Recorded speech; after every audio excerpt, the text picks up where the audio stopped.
hati-hati bid'ah. Nah, kebetulan nih ada video yang merepresentasikan apa ya, kebiasaan orang-orang saat tahlilan. Apa sih ini dia?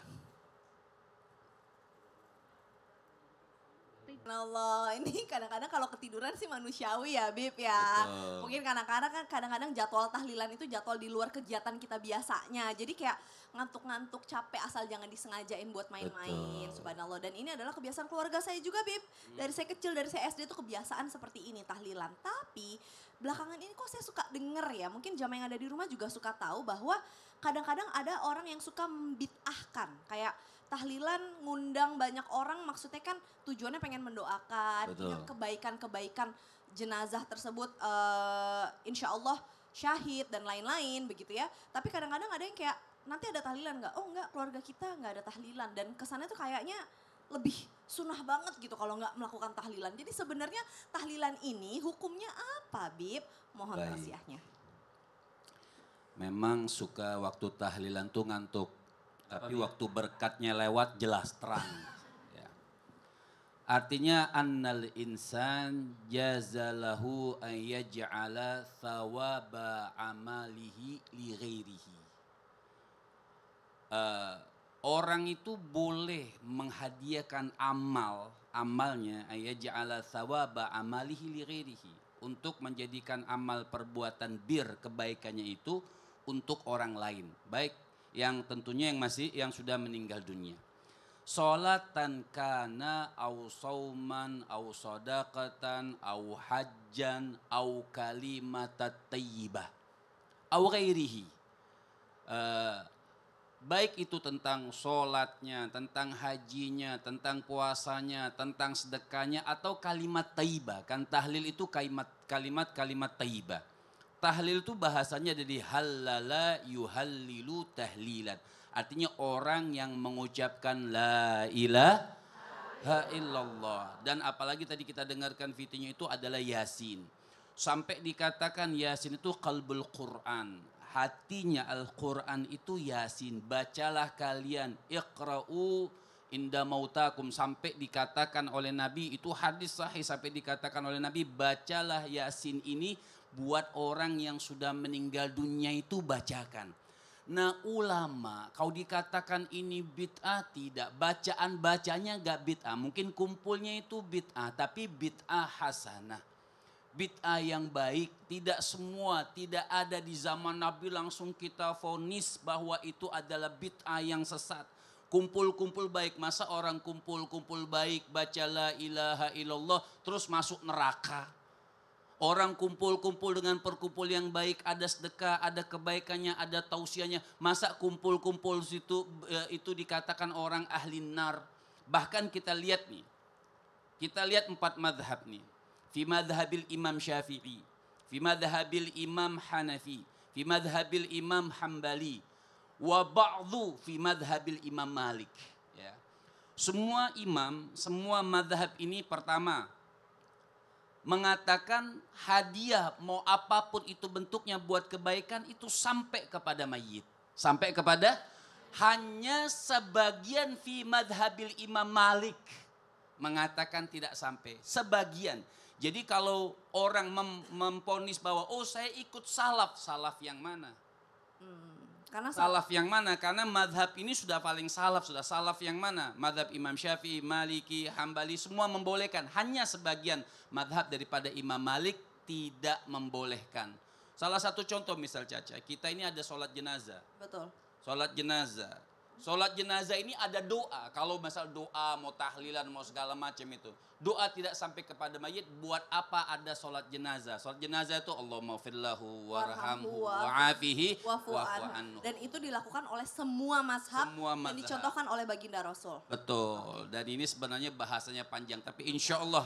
Abis ini nanti akan nanya lagi sama Habib. Bahasannya. Amin insya Allah. Jazakallah khair Habib. Terima kasih. Kasih tepuk tangan dulu dong Bu. Luar biasa. Nah dari wajahnya ibu-ibu nih kayaknya udah penasaran banget pengen nanya langsung sama guru-guru kita. Langsung aja kita masuk ke segmen Tanya Dong Ustadz. Kami semua tanya dong Ustadz. Tanya angkat tangan Bu yang tinggi. Banyak banget dari Bengkulu. Coba dari Bandung Barat Ustadz dulu ya, saya kasih kesempatan dulu Ibu, silahkan. Ibu siapa namanya, dari mana? Assalamualaikum warahmatullahi wabarakatuh. Waalaikumsalam Assalamualaikum warahmatullahi wabarakatuh. Mohon izin Ustadz dan Habib Ya. dan juga Mbak Caca. Senang rasanya saya bisa hadir di Trans Studio ini. Ya. Nama saya Ibu Studio Wid. di Bandung, Bu. Ini Trans TV. Kita semua di sini kerja nggak ada yang rekreasi, Bu. Silakan Ibu, namanya siapa? Nama saya Ibu Wid dari Bandung Barat, Cililin, Bandung Barat. Pertanyaannya? Mau bertanya Ustadz. Kan di era sekarang ini ada pengeras suara yang digunakan untuk melantunkan ayat-ayat suci Al-Quran atau pengajian-pengajian di majelis taklim. Apakah itu termasuk bid'ah atau bukan? Mohon jawabannya Ustadz. Karena zaman Rasul tidak ada katanya. Jadi mohon ini bid'ah atau bukan. Terima kasih Ustadz. Silakan Ibu. Ustadz Maulana boleh Iya. dong. Ngaji pakai pengeras suara, Ya. itu bid'ah apa enggak? Tapi kalau mengganggu tetangga, ada yang lagi Oke. sakit, aduh berisik itu sebenarnya Ada lagi yang sakit adab. kepala ya. Betul, adabnya gimana? Oh itu saya yang sakit kepala. Silakan Ustadz. Izin Habib dan Ustaz Sam. Bismillahirrahmanirrahim. Assalamualaikum warahmatullahi wabarakatuh. Waalaikumsalam. Waalaikumsalam warahmatullahi wabarakatuh.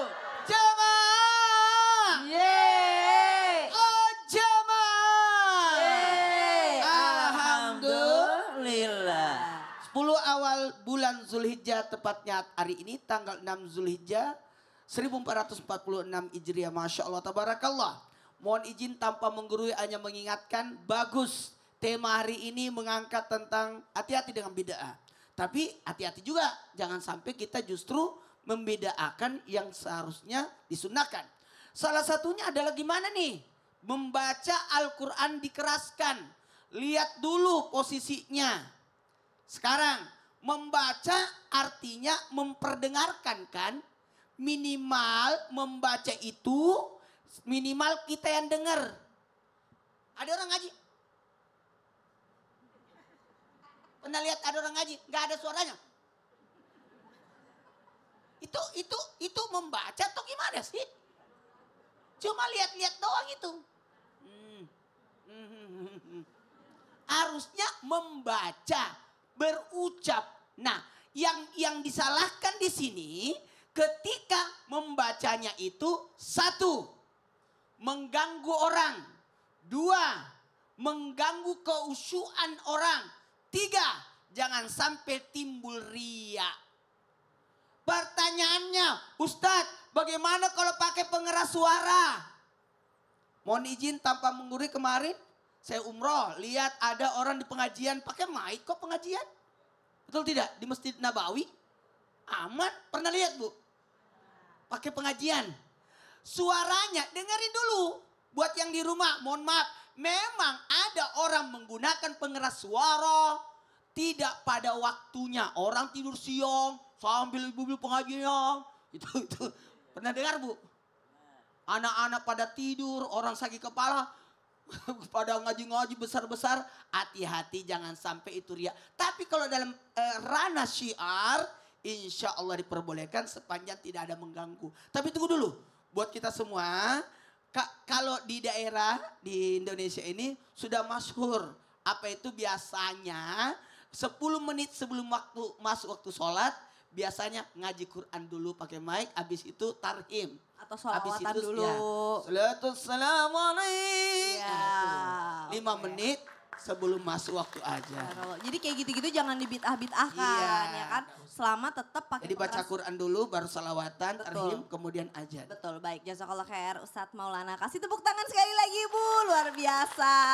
Nah, tadi nanya udah, sekarang pasti namanya ibu-ibu ya jamaah pengen curhat. Langsung aja nih kita masuk ke segmen Curhat Dong Ustadz. Iya, kami curhat. Muhammad, Ustadz Syam boleh maju ke depan. Siapa yang mau curhat Ibu? Siapa yang mau curhat? Gantian tadi dari KBB sudah, sekarang ini aja deh. Yang dari Bengkulu, silahkan Ibu. Yuk, tengah-tengah Bu, ke tengah-tengah sini. Yuk. Silakan Ibu sini. Ibu namanya siapa? Dari mana? Assalamualaikum warahmatullahi wabarakatuh. Waalaikumsalam warahmatullahi wabarakatuh. Nama saya Ibu Tarsi dari Majelis Taklim Khairunisa Bengkulu. Masya Allah. Ibu Tarsi, mau curhat tentang apa? Curhat dong Ustadz. Iya dong Ibu. Saya mau curhat seperti ini ya Ustadz. Di kalangan ini keluarga itu ini bagi saya sendiri aja menanyakan tentang peninggalan warisan orang tua. Kebanyakan akan terjadi suatu kericuhan dengan kekeluargaan dengan saudara-saudara. Yang saya tanyakan bagaimana solusinya di dalam pembagian warisan, apakah menurut Islam, apakah kita menurut bijaksana kekeluargaan.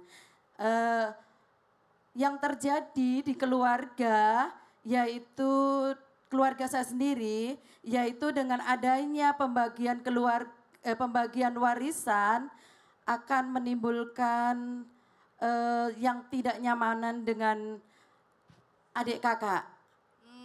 Jadi ribut gitu Bu?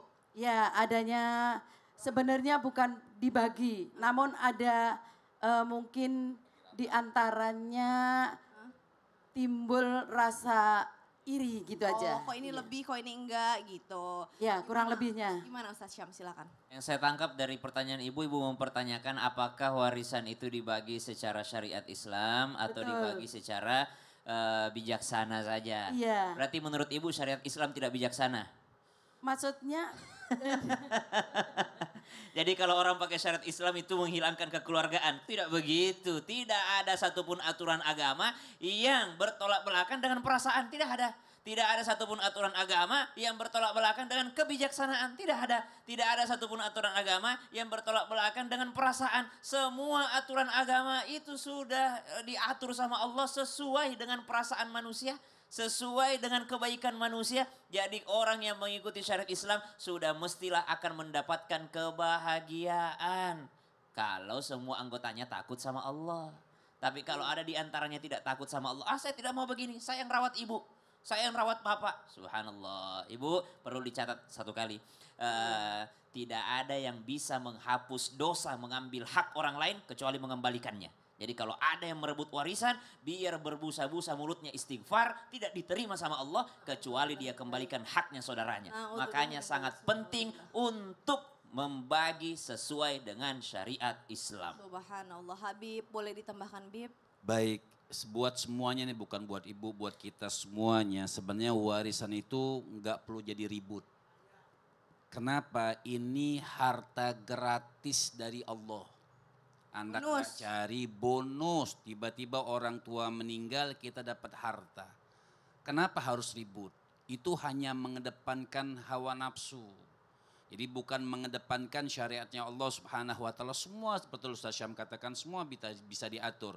Pertama, bagikan dengan syariat. Oh, ada yang merasa iri, ibu bilang ada yang merasa iri segala macam, ada yang namanya islah. Islah ini misalnya bagian laki-laki lebih besar daripada bagian perempuan. Ini kan sudah aturan Allah Subhanahu wa taala, sudah stempel dari Allah Subhanahu wa taala. Bagikan dulu atau nominalnya aja dikasih ini sekian, ini sekian, ini sekian. Kemudian mufakat daripada keluarga boleh namanya islah. Oh, bagaimana nih kita sian sama adik perempuan, boleh nggak dibagi rata? Boleh. Namanya islah nanti. Seperti itu. Jadi kalau buat ribut, tidak perlu ribut, semua serahkan dengan hukumnya Allah Subhanahu wa taala. Asal ridho ya Bib ya. Betul. Yang boleh terima harta warisan siapa aja Bib? Semua anak-anak, semua yang nanti siapa keluarga mayit yang ditinggalkan itu mereka yang wajib mendapatkan warisan. Oh baik, oke. Baiklah kalau begitu sudah cukup jelas Ibu. Ya, terima kasih. Wassalamualaikum warahmatullahi wabarakatuh. Waalaikumsalam warahmatullahi wabarakatuh. Habib, Ustadz Syam, habis ini kita masih akan lanjut lagi nih belajar tentang hati-hati bid'ah. Ya bersama dengan guru-guru kita, jadi jangan kemana-mana, tetap di Islam itu Indah. Jamaah! Iya. Uja!